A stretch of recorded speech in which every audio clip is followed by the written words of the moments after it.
ये वाला वर्क सीखना स्टार्ट करते हैं। हे क्यूटीज, तो आज हम सीखने वाले हैं चेन स्टिच। आई होप अब तक हमने बहुत बार चेन स्टिच सीधी लाइन में सीखी है, थोड़ी आड़ी टेढ़ी लाइन में सीखी है और वो उसकी प्रैक्टिस आपकी हो गई होगी। और आज हम पर्टिकुलर शेप में किस तरीके से चेन स्टिच करते हैं वो सीखेंगे। तो चलिए जल्दी से स्टार्ट करते हैं हमारी क्लास को, क्योंकि हमें बहुत ही प्यारा सा मोटिव ऐसा बनाना है। तो चलिए स्टार्ट करते हैं आज की क्लास को। प्रीवियस क्लास में हमने देखा था किस तरीके से ये जो डिज़ाइन है, शेप है, वो किसी कपड़े पर हम कैसे ट्रेस कर सकते हैं, कैसे बना सकते हैं। तो उसमें देखिए, जब हम ट्रेस करेंगे पूरा चेन स्टिच करके तो ऐसा दिखेगा। ये जो लाइन आपको दिख रही है ना, वैसा दिखेगा। और उसके साथ हमें फिर डबल चेन करना पड़ता है, डबल स्टिच करना पड़ता है, चेन स्टिच करनी पड़ती है डबल से, तो वो तब जाके ऐसा दिखता है। तो आज की क्लास में हम यही सीखने वाले हैं कि डबल चेन किस तरीके से दी जाती है, डबल दोबारा साखड़ी टाका किस तरीके से दिया जाता है। तो यहाँ पे मैं हमारी जो बेसिक नीडल है, देखिए यही तुलिप जापान वाली 24 0.4 mm की, वही यहाँ पे यूज़ कर रही हूँ। और चलिए अब देखते हैं। देखिए मैंने पहले ही कुछ कुछ पार्ट कवर अप कर लिया है, तो धागा जो है वो है लगा हुआ पहले से ही। अब हमें थोड़ा सा खींचना है ताकि हमें पॉइंट पता चले कि हमारा धागा एक्चुअल में कहाँ पे है। देखिए अभी सभी सेम सरफेस पे है, लेकिन मैं जब धागा खींचूंगी, देखिए यहाँ पे खींचा आ रहा है, मीन्स हमारा जो धागा है वो अभी इस पोजीशन पे है। अब हम चाहे तो पास की जो पोजीशन है यहाँ पे मैंने डबल स्टिच नहीं किया हुआ है, तो यहाँ से ले सकते हैं या फिर यहाँ से भी ले सकते हैं। तो चलिए स्टार्ट करते हैं क्लास को। हम ये पास में पड़ रहा है तो यहाँ से ले लेंगे।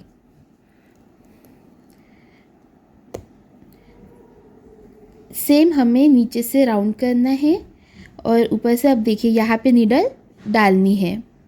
जैसे नीडल डालेंगे नीचे से धागा हमें खींच लेना है। आ गया। फिर से हमें नीडल बिल्कुल बाजू में ही डालनी है और फिर से खींच लेना है। देखिए इसमें से ऐसे खींच लेना है। आप अपने हिसाब से जैसा आपको सरल होता है वैसे ही आप क्या कर सकते हैं, हमारा जो रिंग है उसे घुमा सकते हैं। अब देखिए ये वाला, अब ये सिंगल लाइन है। जब हम इस स्टिच कंप्लीट कर लेंगे तब ये डबल जब लाइन हम कर लेंगे तो वो और अट्रैक्टिव लगेगी। और हमें ऐसा ही करना होता है। अब हमें ऐसा क्यों करना होता है, क्योंकि अगर सिंगल स्टिच रखे तो दिखेगा नहीं अच्छे से, टूट भी सकता है और हमारा जो वर्क है वो ख़राब हो सकता है। इसीलिए हम क्या करते हैं, डबल स्टिच देते हैं। इसी तरीके से हमें जो है धागा वो निकालना होता है और इसमें से ऐसा करना होता है। देखिए अब यहाँ पे सिंगल है और यहाँ पे डबल है। आई होप आपको समझ में आ रहा होगा डिफरेंस। फिर से हम करेंगे, यहाँ पे नीडल डालेंगे ऐसे और नीचे से राउंड लेके बिल्कुल बाजू में हमें खींच लेना है। अब इसमें हमें बहुत ज़्यादा अंतर नहीं रखना है, बहुत ज़्यादा डिफरेंस रखेंगे तो चेन स्टिच अच्छे से नहीं आएगी, वो अच्छा नहीं दिखेगा। इसलिए हमें पास पास ही चेन स्टिच लगानी है। और ऐसा करके हमें पूरा एक मोटिफ रेडी कर लेना है। इसलिए मैं कहती थी कि आरी वर्क में जो चेन स्टिच है वो हार्ट है आरी वर्क का, ऐसा ही समझिए, क्योंकि सभी शेप में कोई भी डिज़ाइन हो, कुछ भी हो, उसमें चेन स्टिच यूज़ की जाती है। इसलिए हम चेन स्टिच अच्छे से सीख रहे हैं। हमने सिंपल लाइन वाली चेन स्टिच तो सीखी ही है, उसके बाद आड़ी टेढ़ी लाइन वाली या फिर सर्कल, इसमें चेन स्टिच कैसे देते हैं वो भी सीखा है। अब हम मोटिफ में सीख रहे हैं कि मोटिफ, कोई भी मोटिफ हमें जब बनाना होता है, कोई स्ट्रक्चर बनाना होता है, तो चेन स्टिच हम किस तरीके से देते हैं। तो इसी तरीके से हमें देनी है। देखिए ये सिंगल, अब इसमें और इसमें फ़र्क आपको दिखाई दे रहा होगा, बहुत ज़्यादा फ़र्क है, क्योंकि डबल वाली अट्रैक्ट करती है, थोड़ी मोटी लगती है और वो अच्छी दिखती भी है। इसलिए हमें ये चेन स्टिच डबल देनी होती है।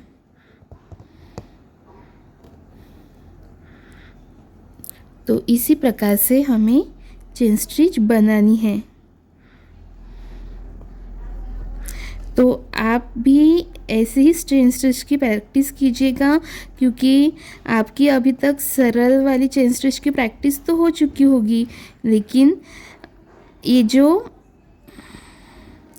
डबल चेन स्टिच जो अलग शेप में है, उसकी प्रैक्टिस भी करना बहुत ज़्यादा ज़रूरी है। तभी जाके आगे जाके आप, अगर आपको कोई डक निकालना हो, पीकॉक निकालना हो, या फिर कोई और पैरेट है जैसे, ऐसा कोई मोटिफ आपको बनाना हो तो आप बना सकते हैं। अब देखिए यहाँ पे हो गया, अब चाहे तो यहाँ पे आप गार्ड भी दे सकते हैं। तो नॉक कैसे करेंगे, खींचिए, खींच लिया,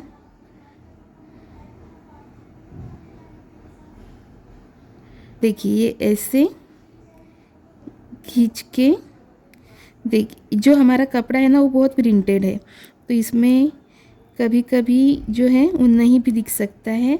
देखिए गांठ पड़ गई। तो इस तरीके से अब आप डिफरेंस देख सकते हैं।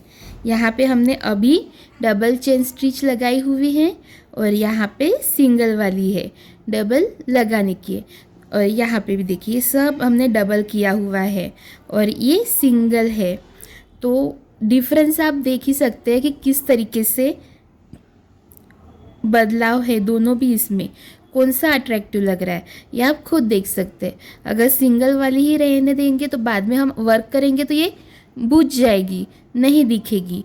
लेकिन हम जो अब मोटिव सीख रहे हैं वो ये वाला है, देखिए ये वाला मोटिफ हमें सीखना है। और अभी हमने यहाँ पे लगाई है चेन स्टिच।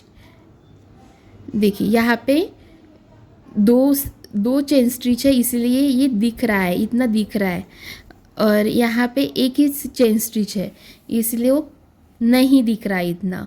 तो अच्छे से दिखने के लिए हमें डबल चेन स्टिच लगानी होती है। और आई होप आपको समझ में आ गया होगा कि किस तरीके से डबल चेन स्टिच लगाते हैं। तो सिंगल न रखते हुए हम डबल कर लेंगे और आपको इसी तरीके से प्रैक्टिस करनी है। अलग अलग शेप निकालने हैं, अलग अलग मोटिफ आप निकाल सकते हैं और आपको उसी की प्रैक्टिस करनी है। देखिए ये पूरा हमारा एक मोटिफ है जिसमें हमने डबल चेन स्टिच लगाई है, तो वो उभर के दिख रहा है, और जहाँ पे सिंगल है वहाँ पे मैं अब डबल कर लूँगी। तो इस तरीके से हमें डबल चेन स्टिच लगानी होती है। आई होप आपको ये समझ में आ गया होगा कि ये मोटिफ जो हम बनाने जा रहे हैं उसके लिए चेन स्टिच किस तरीके से यूज़ की जाती है, किस तरीके से हम डबल चेन स्टिच बनाते हैं और आखिरकार क्यों हम चेन स्टिच बनाते हैं। तो इन सभी के क्वेश्चन के आंसर आपको मिल चुके होंगे। और ऐसे ही आरी वर्क में अलग अलग मोटिव, अलग अलग डिज़ाइन, डिफरेंट डिफरेंट शेप्स आपको सीखने हैं, तो हमारे साथ जुड़े रहिए। और आज के लिए इतना ही। दिवाली एंजॉय कीजिए। राधे राधे।